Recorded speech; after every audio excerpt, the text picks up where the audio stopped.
It's important to share information because information is power.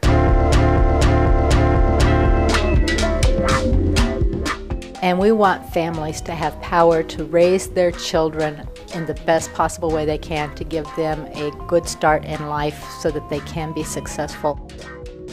I learned a lot about early child development, how important it is for a child during the first 3 years of life for them to be nurtured correctly and to get everything they really need, because it really paves the path for the rest of their life.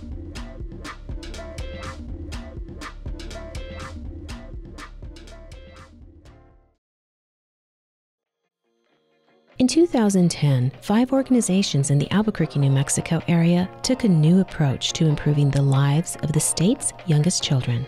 Through this initiative supported by Everyday Democracy, they engaged several hundred neighbors and community members from all walks of life in dialogues and action planning for change. Today, community teams are putting their ideas into action. The children and the communities are benefiting.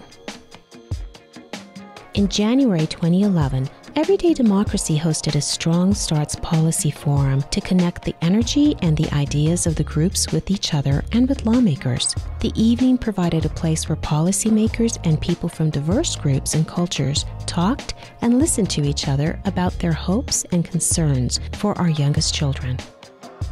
Since the inception of the New Mexico Strong Starts for Children initiative, new people have gotten involved. New connections have been made, new ideas have taken root, and there are new stories to tell of how people are implementing their visions and using their voice for change.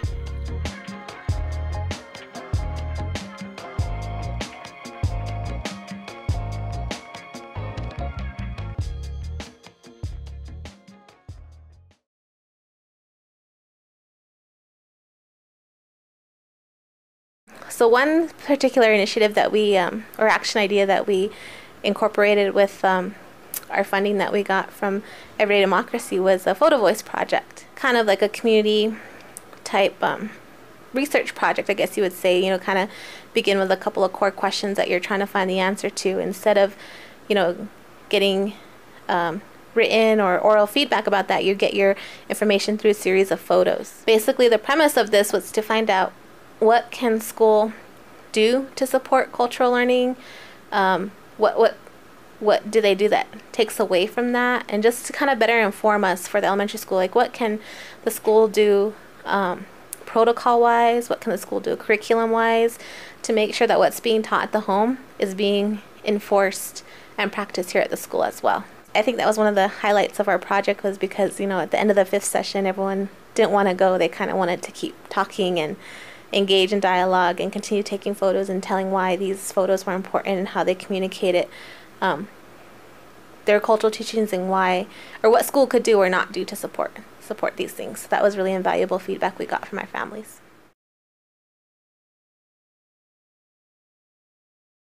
The Youth Creating Change Film Festival was an action idea that came from the Strong Starts Dialogues, and it was an action item that came from Chris Olson, an elementary school teacher, who really felt that if people know about child and family homelessness, they will be more willing to help, more motivated to help change. She also thought that who better to make these films than the students themselves. So the Youth Creating Change Film Festival was the implementation of that action idea, and we got middle school and high school students to educate themselves and do independent research on child and family homelessness. And then they created their own 30-second to 2.5-minute public service announcements. And overall, I feel the Youth Creating Change Film Festival was a great learning experience. I feel like these videos helped them become advocates, and they educated themselves on the topic. And so by becoming advocates themselves, they're stepping forward and putting themselves in a position to make change in the community.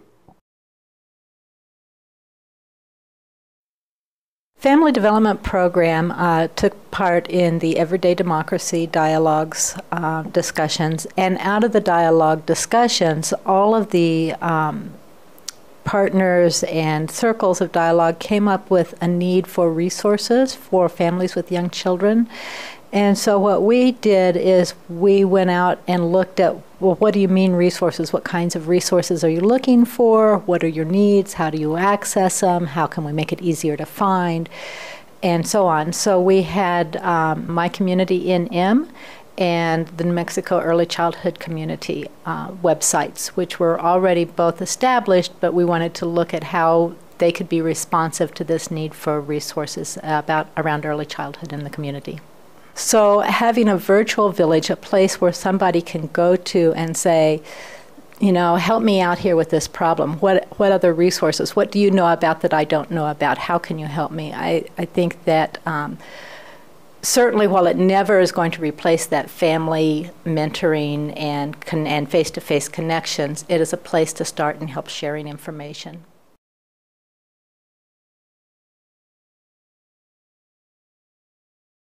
Our community came out with real concrete goals. And I think very doable goals, some long-term, some short-term. One of the first ones was to create a green community, to use solar power to the community's advantage because there are no public utilities. And I think that we saw residents that have already been doing that and we can learn from them.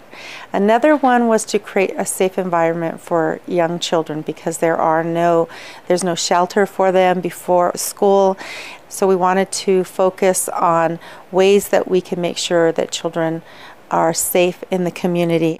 Another big one was public safety, because if you go out there, there's no streets, there's no markings. It's very difficult to know how to get in and out for emergency services.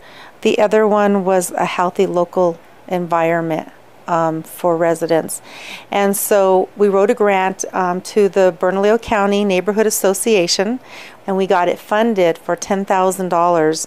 So that's how the community garden concept began. It was an offshoot of what we began with Strong Starts. And I think that there's nothing more rewarding than watching things grow and then how they're used. Children learn. They can learn to plant, they can learn to harvest, they can learn to cook the food. It's just like a cycle. So those are our 4 major goals. And I think that Pajarito Mesa could be a community that people from all over the world could come and look at and see how resourceful the community residents are. The New Mexico Strong Starts for Children initiative continues to inform and energize community and state-level efforts to increase support for our youngest children, helping communities build on their own good work by involving all people from all walks of life in conversation and action will sustain the kind of public engagement that leads to problem solving, policy change, and improved conditions in every child's life.